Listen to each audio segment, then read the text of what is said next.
You guys, we did it, bro. My father was arrested last night at Madeline's house.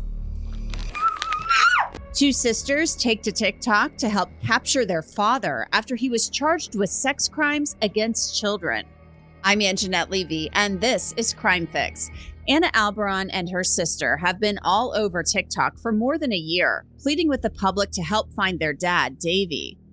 So this is my father, Davy Alberon. I've been trying to spread awareness because he is currently on the run because he hurt 22 little girls. Davy Alberon has been wanted for just over a year for sexual battery of a child and child abuse in Osceola County, Florida, in Greater Orlando.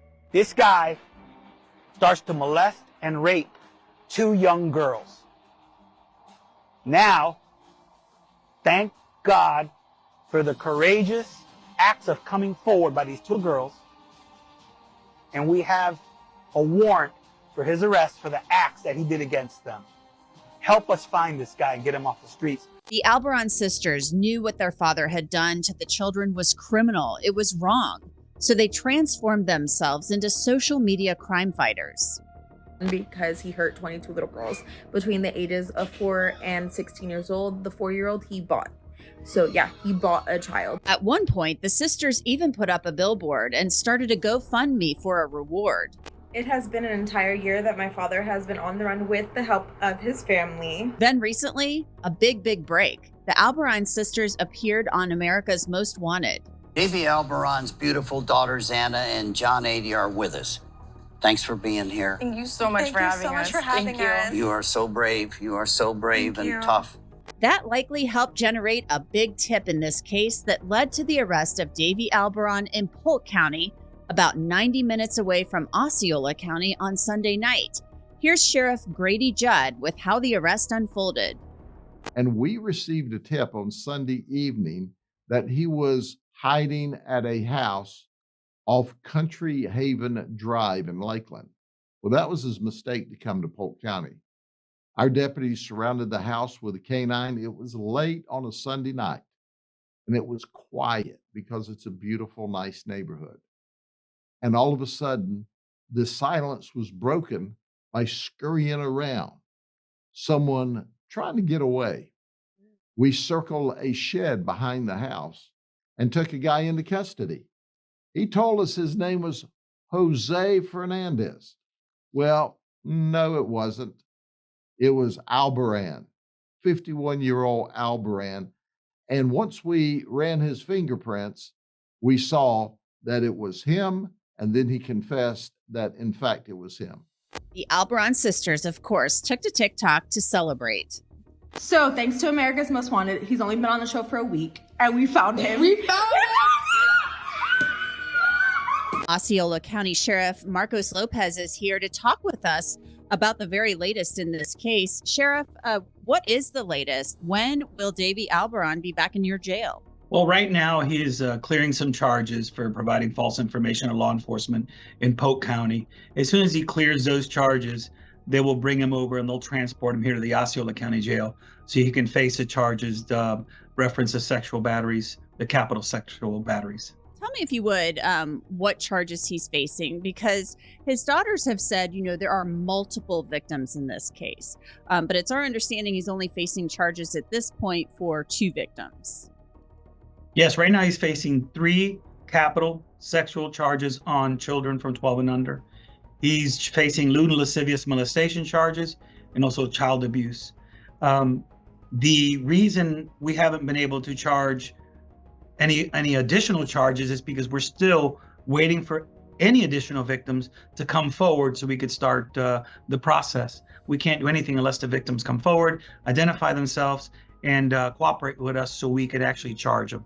Yeah, and that's a key piece of this. A lot of the times these victims don't want to come forward, and if they don't cooperate with you, there's not much you can do.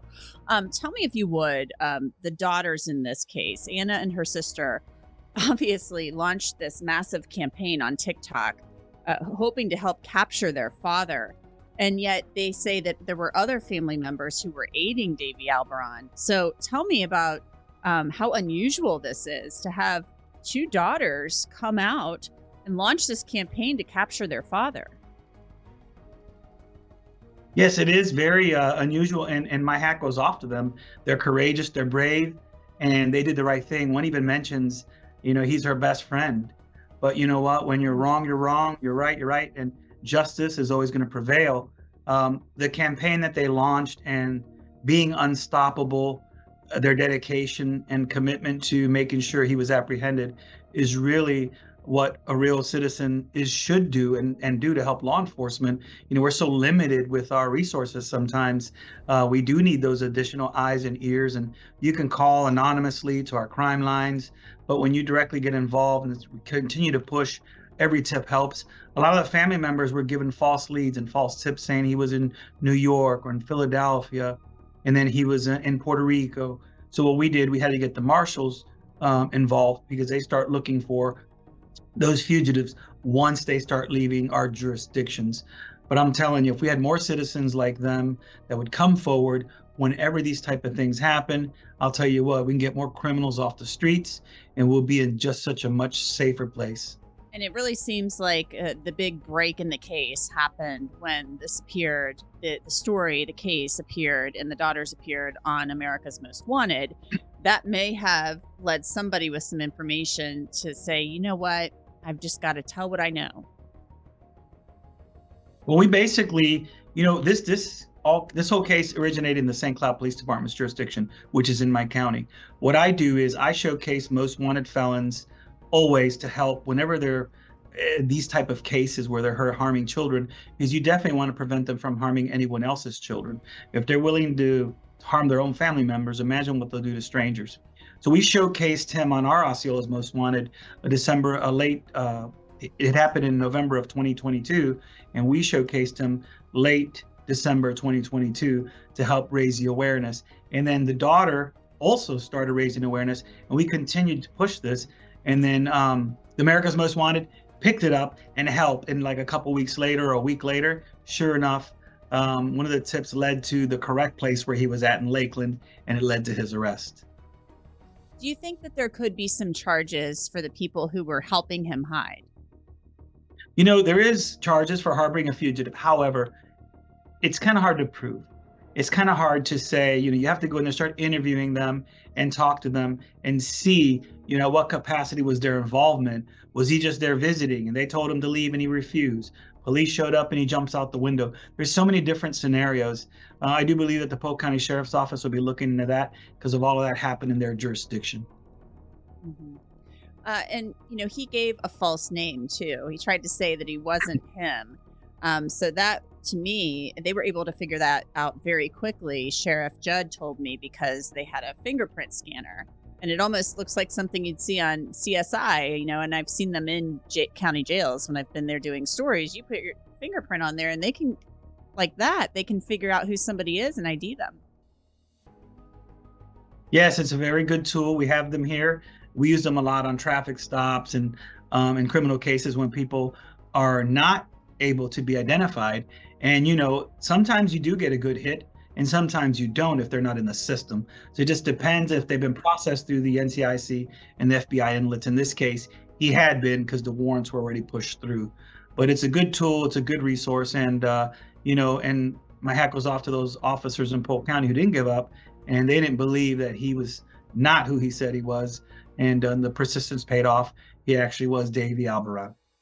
And I saw that you guys had a little bit of a celebration at the sheriff's office on Monday with the two daughters, which was great. If anybody has information about Davy Albarrán or other crimes that he maybe is accused of, where should they reach out? How should they contact your office?